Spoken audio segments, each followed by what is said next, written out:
दाइयाँ हैं। हर पद जो है सूरदास जी के लिखे हुए हैं।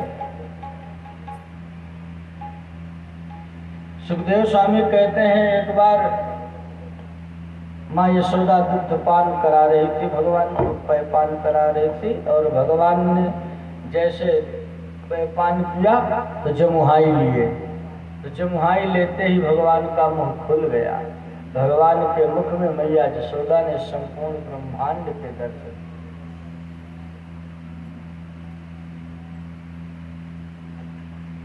मैया डर गई, भगवान ने नेत्र बंद कर लिए, इसलिए दर्शन कराया। कहा कि मैया आप ये जान लो कि ये छोटे मोटे जो तरह तरह के उपद्रव हो रहे हैं, इनसे आपको डरने की जरूरत नहीं है, क्योंकि मैं कोई साधारण बालक नहीं हूँ। मैया को विश्वास दिला दिया।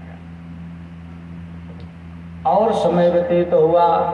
सुखदेव स्वामी ने कहा कि परीक्षित, धीरे धीरे मैया के मन में इच्छा होने लगी, हमारा लाला कब चलेगा। हर माँ की इच्छा होती है। तो बहुत कम समय में भगवान घुटुरुन चलने लगे। किलकत श्याम घुटुरुवन धावत, गांठ केवल भगवान चलने लगे।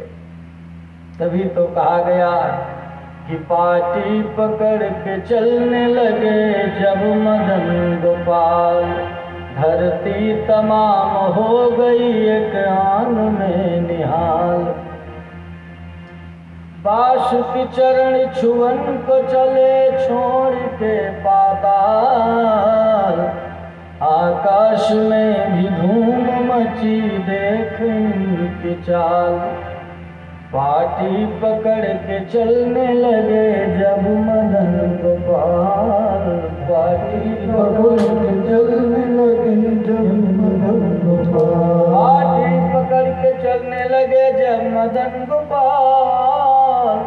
धरती तमाम हो गई एक आन में निहाल। धरती ने देखा कि भगवान श्याम सुंदर का चरणारविंद मेरे हृदय पर पड़ रहा है, तो गदगद हो गई, धन्य हो गई।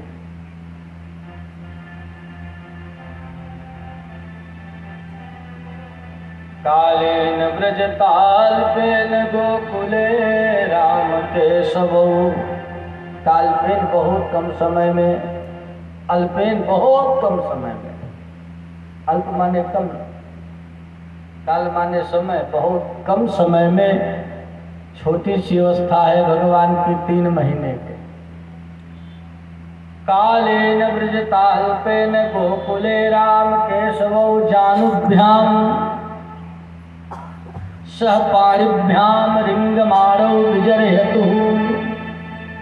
भगवान चलते और भगवान खड़े होते, स्तंभ को पकड़कर गिर जाते, पुनः उठने का प्रयत्न करते, चलते गिर जाते।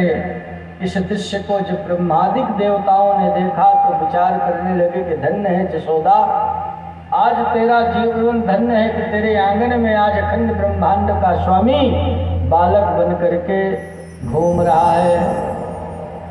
पाँव में पायल माँ यशोदा ने पहना दिया है, गले में एक सुंदर व्याघ्रनख पहना दिया है, मोती की माला सुशोभित हो रही है, छोटे से मोर पंख भगवान में लगे हुए हैं, और बड़ा सुंदर जब ठाकुर जी चलते हैं पाँव धम्म से पृथ्वी पर पड़ता है तो जो छन छन छन की आवाज सुनाई देती है नूपुरों की, उसकी अद्भुत शोभा होती है। रुन झुन